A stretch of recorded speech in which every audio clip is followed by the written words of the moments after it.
Gentlemen, you can't get away from the fact that blood was there. You can't do it. Now, can you? Just as honest men. Now, honest men. Can you get away from that? If human testimony is to be believed, you've got to recognize the fact that blood was on the second floor, and that there was no blood at the scuttle hole, that the shirt and the club and the spots were plants. She had left the plant 5 minutes when Lemmy Quinn, the foreman of that plant, came in and told me I couldn't keep him away from the factory, even though it was a holiday, at which time I smiled and kept on working.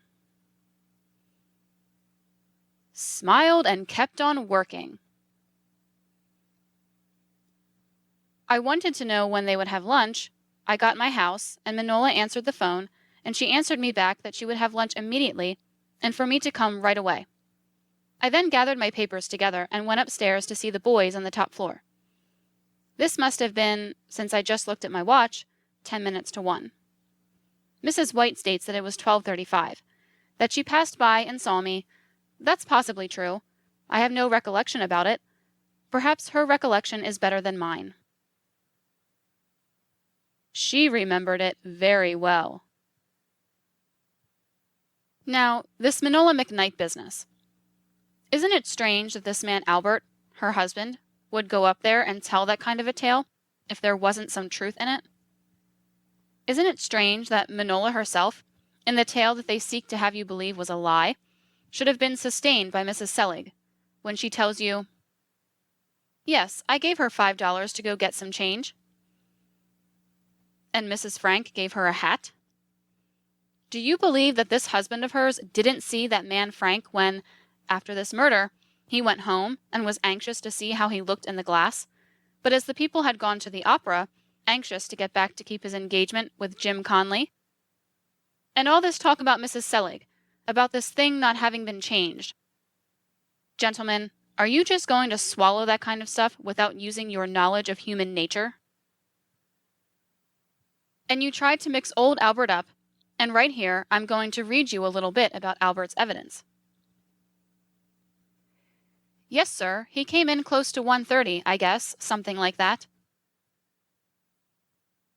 Did he or not eat anything?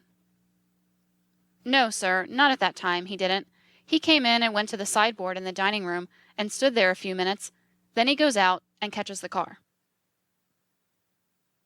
How long did he stay at the house? I suppose he stayed there 5 or 10 minutes. About 5 or 10 minutes? About 5 or 10 minutes. What did he do at the sideboard? I didn't see him do anything at the sideboard. Isn't there a door between the cookroom and the dining room? These gentlemen asked him, and Albert said, Yes, this here dining room was open. Yes, they didn't keep it shut all the time, said Albert.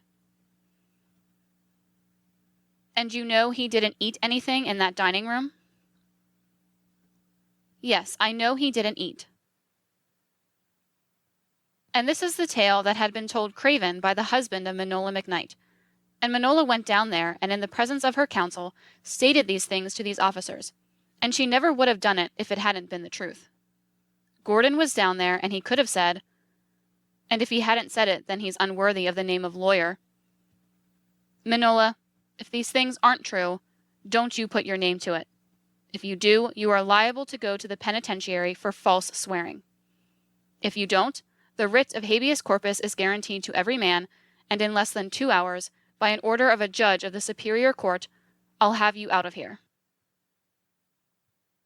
And yet, George Gordon, with his knowledge of the law, with his knowledge of his client's rights, sits there and lets Manola McKnight, the cook, who is sustained in the statement that she then made, but which here in this present she repudiated, corroborated by her husband, and sustained in many particulars by the Seligs themselves.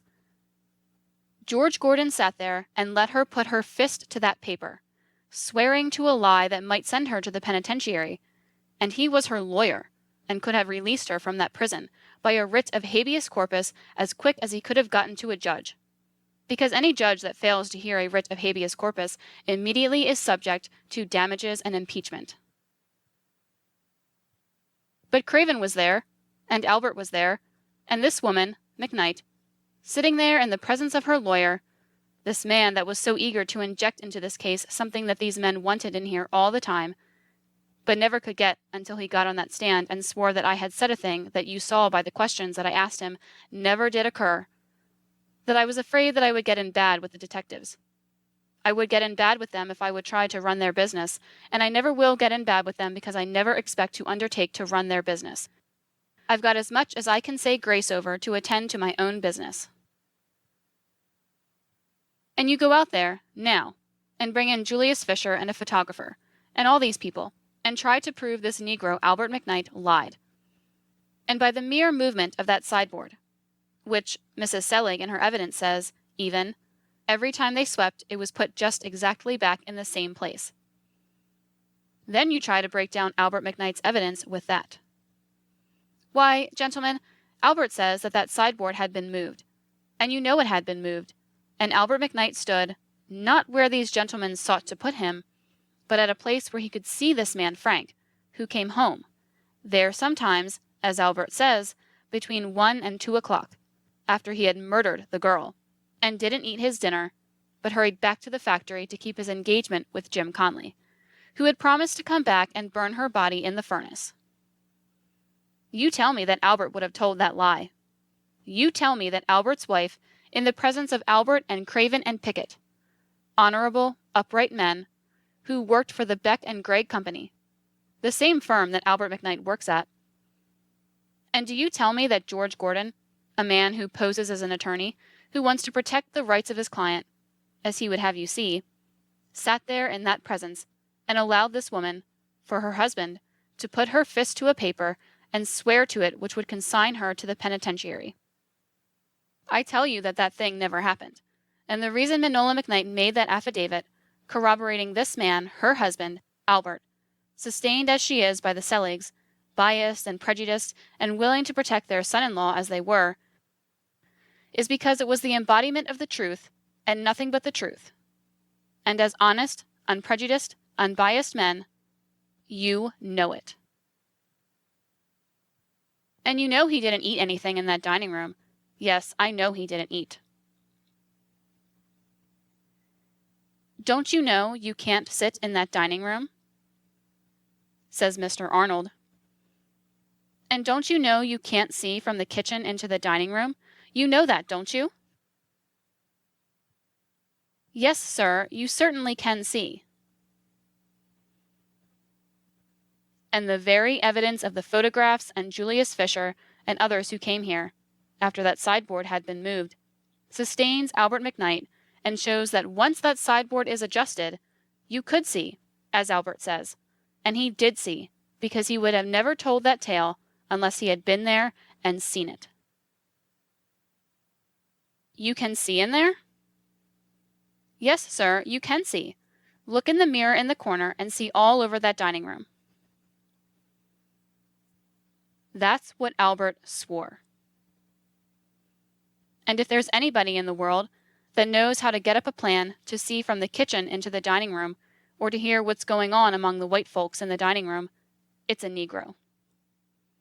And Albert took too straight a tale. He told too reasonable a tale. Don't you know that you can't look in the mirror in the corner and see it? Albert says, I did do it. I stayed there about 5 or 10 minutes while he was there and looked in that mirror at him, Mr. Frank. You stayed there in that kitchen on that occasion and looked in the mirror at him that 5 or 10 minutes he stayed there? Yes, sir. By looking in that mirror, you can see what's going on in that room. You can see if they are eating at the table. Don't you know that you can't see in that room by looking into that mirror? Yes, sir, you can see in there. You can see all over the room? Tried to make him say that. No, not all over it exactly. But you can see even when they are eating at the table? You can look in that mirror and see in the sitting room and through that dining room," said Albert. "To a certain extent." "And he says he never was in the dining room in his life." "That's reasonable." "You were right side of the back door of the kitchen?" "Yes, sir." "Let me give you a little drawing.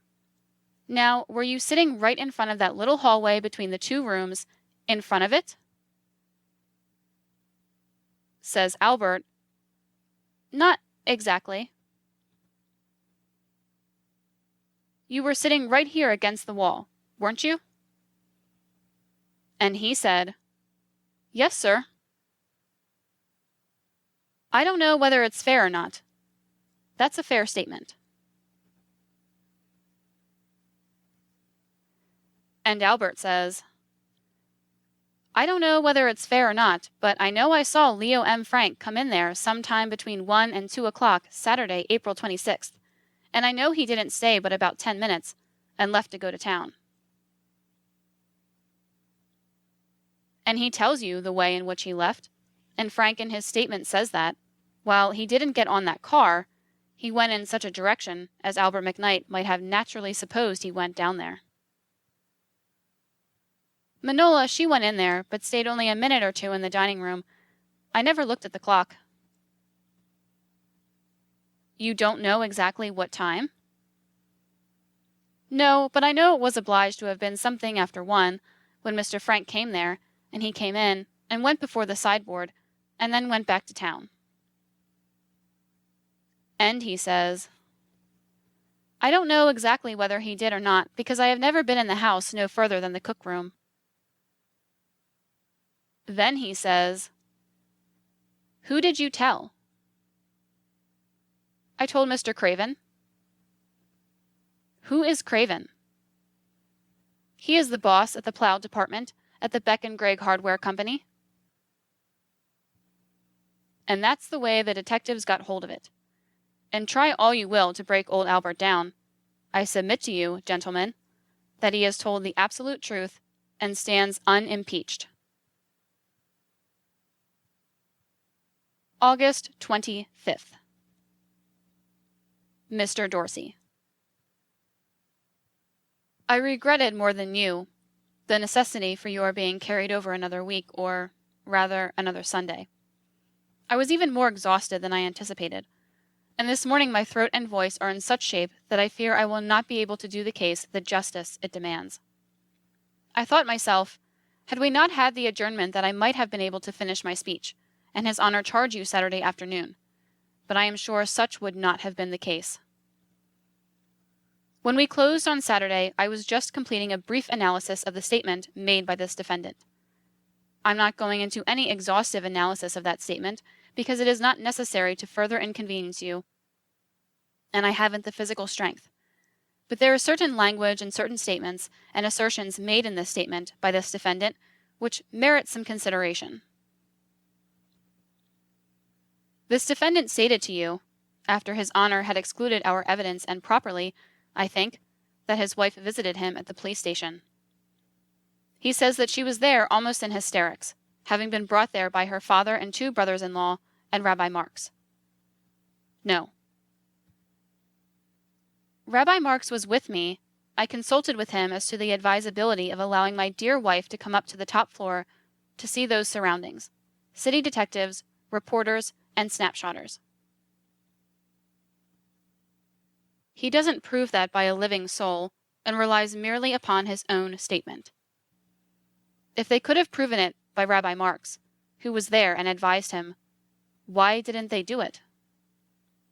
Do you tell me that there lives a true wife, conscious of her husband's innocence, that wouldn't have gone through snapshotters, reporters, and everything else to have seen him? Mr. Arnold. I must object to as unfair and outrageous an argument as that his wife didn't go there through any consciousness of guilt on his part. I have sat here and heard the unfairest argument I have ever heard, and I can't object to it, but I do object to his making any allusion to the failure of the wife to go and see him. It's unfair. It isn't the way to treat a man on trial for his life. The court. Is there any evidence to that effect? Mr. Dorsey. Here is the statement I have read. Mr. Arnold. I object to his drawing any conclusions from his wife going or not going. One way or the other, it's an outrage upon law and decency and fairness. The court.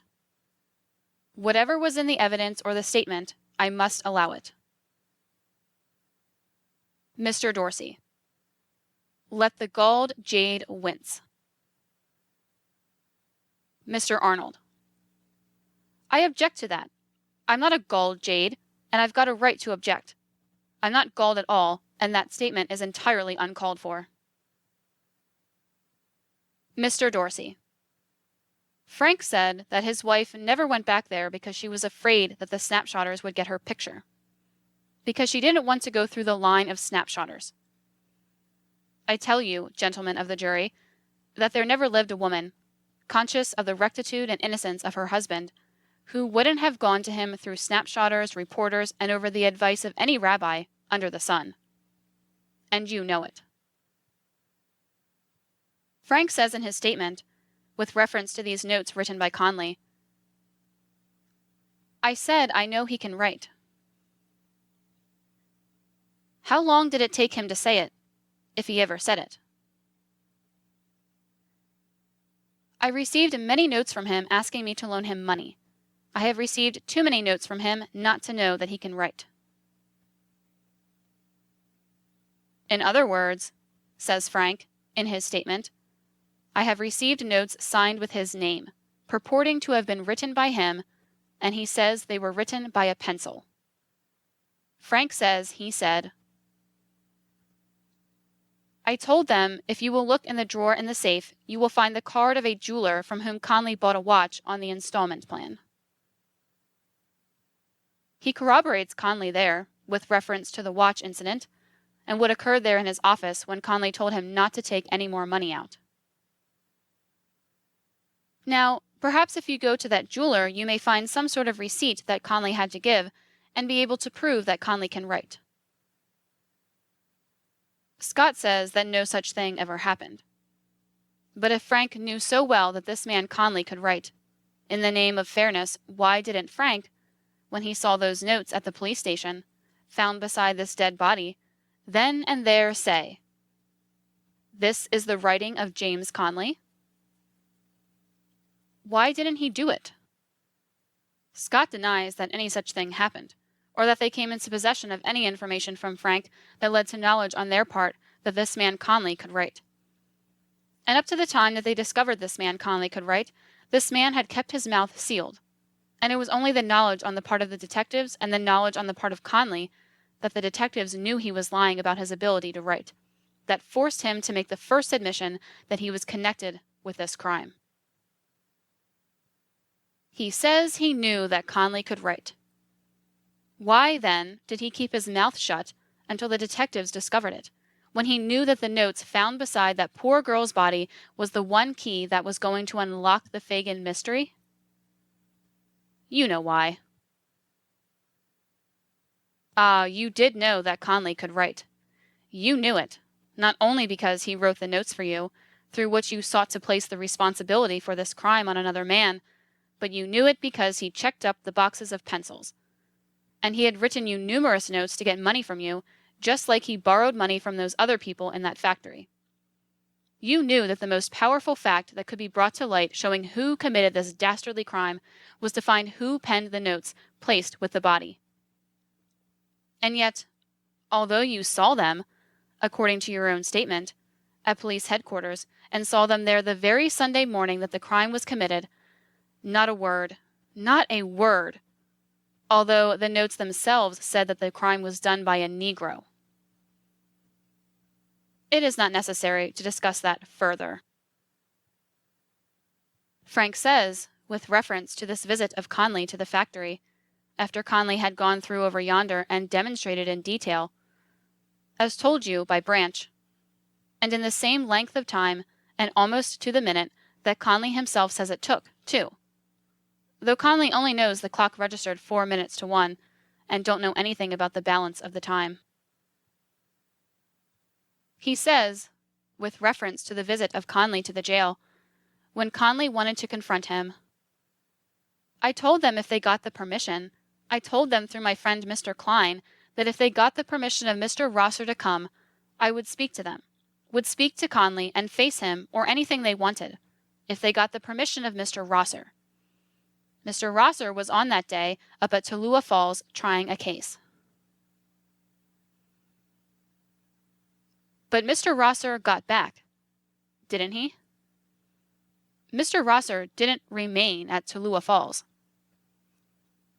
I tell you, gentlemen of the jury, measuring my words as I utter them, and if you have sense enough to get out of a shower of rain, you know it's true, that never in the history of the Anglo-Saxon race, never in the history of the African race in America, never in the history of any other race, did an ignorant, filthy Negro accuse a white man of a crime, and that man decline to face him. And there never lived within the state of Georgia a lawyer with one half the ability of Mr. Luther Rosser, who possessed a consciousness of his client's innocence, that wouldn't have said, "Let this ignorant Negro confront my innocent client." If there be a Negro who accuses me of a crime of which I am innocent, I tell you, and you know it's true, I'm going to confront him, even before my attorney, no matter who he is, returns from Tallua Falls, and if not then, I tell you just as soon as that attorney does return, I'm going to see that that Negro is brought into my presence and permitted to set forth his accusations. You make much here of the fact that you didn't know what this man Conley was going to say when he got on the stand. You could have known it, but you dared not do it. Mr. Rosser. May it please the court, that is an untrue statement. At that time, when he proposed to go through that dirty farce, with a dirty Negro, with a crowd of policemen, confronting this man, he made his first statement. His last statement, he said, and these addendas nobody ever dreamed of them, and Frank had no chance to meet them. That's the truth. You ought to tell the truth if a man is involved for his life. That's the truth. Mr. Dorsey. It does not make any difference about your addendas, and I'm going to put it right up to this jury. Mr. Rosser. May it please the court, have I got the right to interrupt him when he misstates the facts? The court. Whenever he goes outside of the record. Mr. Rosser. Has he got the right to comment that I haven't exercised my reasonable rights? The court. No, sir, not if he has done that. Mr. Rosser. Nobody has got a right to comment on the fact that I have made a reasonable objection. Mr. Dorsey. But I'm inside of the record, and you know it, and the jury knows it. I said, may it please your honor, that this man Frank declined to be confronted by this man Conley. Mr. Rosser. That isn't what I objected to. He said that at that meeting that was proposed by Conley, as he says, but really proposed by the detectives, when I was out of the city, that if that had been met, I would have known Conley's statement. And that's not true. I would not have been any wiser about his statement than I was here the other day. The court. You can comment upon the fact that he refused to meet Frank or Frank refused to meet him, and at the time he did it, he was out of the city. Mr. Arnold. We did object to that evidence, Your Honor, but Your Honor let that in. The court. I know. Go on. Mr. Dorsey. They see the force of it. Mr. Rosser. Is that a fair comment, Your Honor, if I make a reasonable objection, to say that we see the force of it? The Court. I don't think that, in reply to your objection, is a fair statement.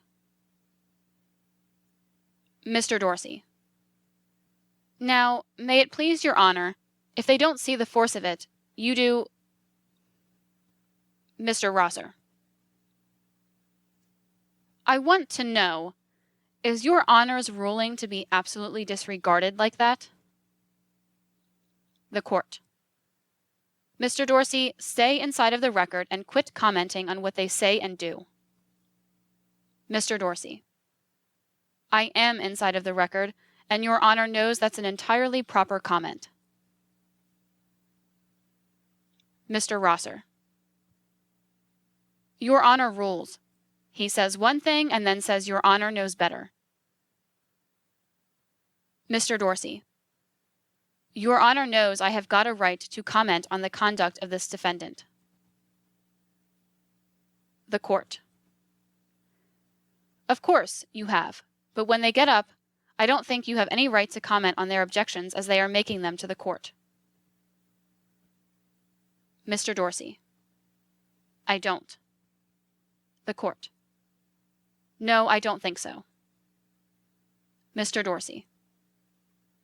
Isn't everything that occurs in the presence of the Court the subject matter for comment? The Court. No, I don't think you can comment on these things. You can comment on any conduct within the province of this trial, but if he makes an objection that's sustained, why, then you can't comment on that. Mr. Dorsey. Does your Honor say I'm outside of the record? The Court. No, I don't, but I say this. You can comment on the fact that Frank refused to meet this man. If that's in the record, you have a right to do that. Mr. Dorsey. This man Frank, a graduate of Cornell, the superintendent of the pencil factory, so anxious to ferret out this murder that he had phoned Schiff 3 times on Monday, April 28th, to employ the Pinkerton Detective Agency, this white man refused to meet this ignorant Negro, Jim Conley. He refused upon the flimsy pretext that his counsel was out of town, but when his counsel returned, when he had the opportunity to know at least something of the accusations that Conley brought against this man, he dared not let him meet him. It is unnecessary to take up time discussing that.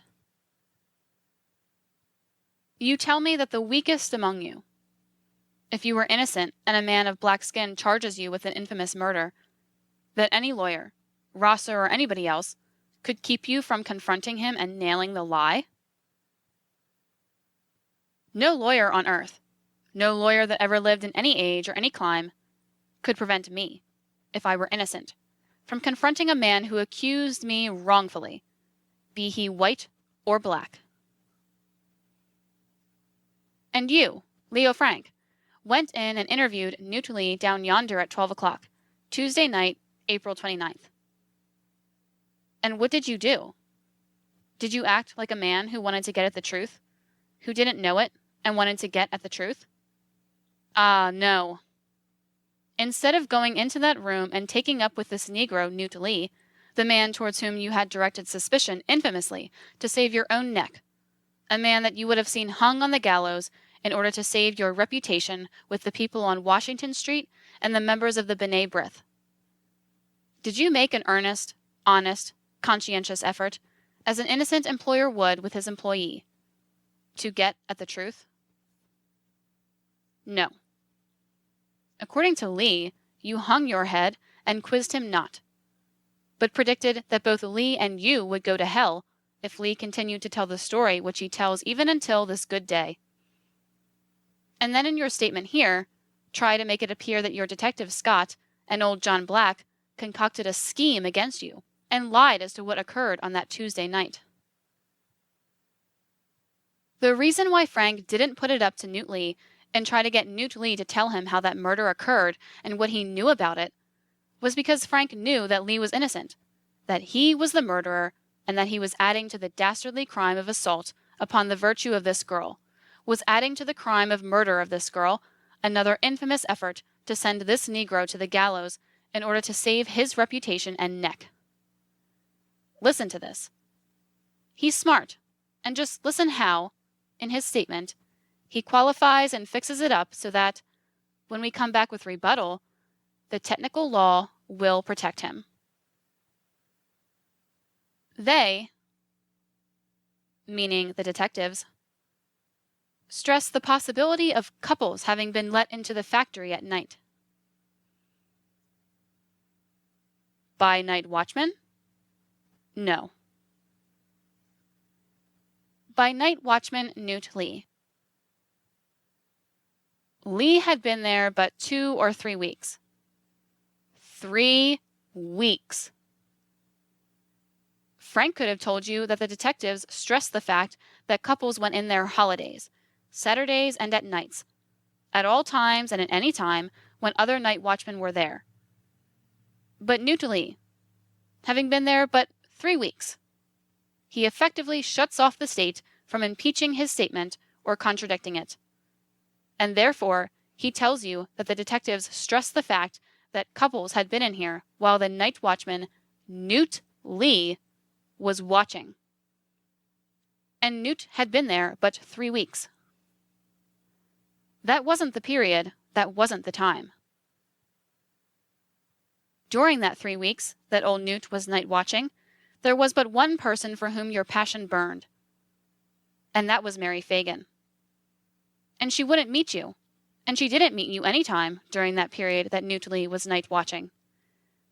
But in the summer previous, when Dalton was seen to go there, if it be not true that couples were admitted, why didn't you make the bold, emphatic, challenging statement that at no time were couples ever admitted? And then you tell me that that's a good statement, and a fair statement, and a frank statement? Now, another thing. Listen to this. I read from the defendant's statement. Now, with reference to these spots that are claimed to be blood, and that Mr. Barrett found, I don't claim they are not blood. They may have been. They were right close to the ladies' dressing room, and we have accidents there. And by the way, in reference to those accidents, the accidents of which we have records are not the only accidents that have happened there. Now, we use paint and varnish around there, a great deal of it, and while I don't say that this is not blood, it may be, but it could also have been paint. I have seen the girls drop bottles of paint and varnish and have them break there on the floor. I have seen that happen right close to that spot. If that had been fresh red paint, or if it had been fresh red blood, and that hascaline compound, that soap in it, which is a great solvent, had been put on there in the liquid state, it wouldn't have shown up white, as it showed up then, but it would have showed up either pink or red. Now, first, contrast that statement for a moment with this statement with reference to the condition of the floor where Barrett worked. There he says there wasn't a spot, much less a blood spot. Looked at the machinery and the lathe, looked at the table on which the lathe stands, and the lathe bed, and the floor underneath the lathe, and there wasn't a spot, much less a blood spot underneath. All right. You say that that wasn't blood. You say that that hascaline wouldn't turn that color. In the name of goodness, in the name of truth, I ask you, if that hascaline mixed with that blood on the second floor wouldn't have produced the identical result that these witnesses have sworn, if it be true, as Mr. Rosser stated, that you don't attach any importance to the cabbage findings and experiments made in this case. Why didn't you devote a little of your time to bringing before this jury a reputable chemist and a man who could sustain you in that statement? You had that evidence in your possession, or if you were able to bring in these medical experts here to tear down the powerful evidence of Dr. Roy Harris, as eminent an authority as lives in the state of Georgia, in the name of truth and fair play, before you men who ought to have every fact that will enable you to get at the truth?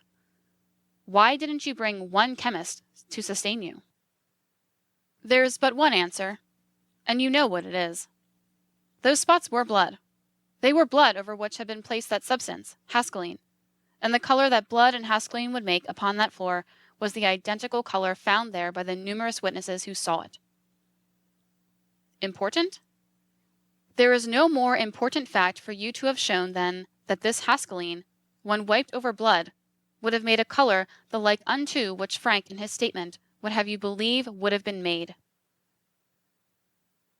Are you going to accept the statement of this man, with all these circumstances unsupported by chemists or anybody on earth, because they couldn't get them to come in and testify themselves on that point, as against the evidence of all these witnesses who have told you that that was blood, and against the evidence of Dr. Claude Smith, the city bacteriologist of the city of Atlanta, who tells you that through a chemical analysis he developed the fact that that was blood? You've been listening to our continuing audiobook series featuring the best writing from the American Mercury on the Leo Frank case. Be with us next time when we'll continue with the next installment of the American Mercury on Leo Frank.